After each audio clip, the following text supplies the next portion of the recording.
Kanina po kasi sinugod po ng mga disaster survivors at environmental groups yung compound po ng mga Diskaya sa Pasig.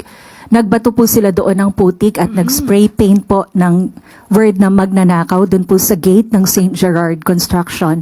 May paghahanda or may panawagan po ba ang Malacanang para hindi po humantong sa Indonesia style of rally kung saan po doon laganap yung looting? Kasi po labis po yung pagkagalit ng mga tao and baka din po sa atin lumabas po yung galit ng mga tao through that way po sa mga nabunyag po na anomalies sa flood control projects. Hindi po na naisin ng Pangulo na ganito ang mangyari. Sabi nga po ng Pangulo, sinusunod po natin ang due process. Sa mga kapwa natin Pilipino, ang pag-iimbestigang ginagawa po ng Pangulo, ang pag-uutos na imbestigahan lahat, ay para din po sa taong bayan. Pero hindi po ninanais na magkaroon ng kaguluhan dahil lamang sa may mga maling information.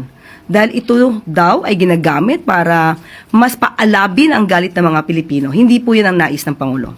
Nais ng Pangulo ay maliwanagan lahat tayo kung ano nangyayari sa mga flood control projects at maibigay ang nararapat sa taong bayan.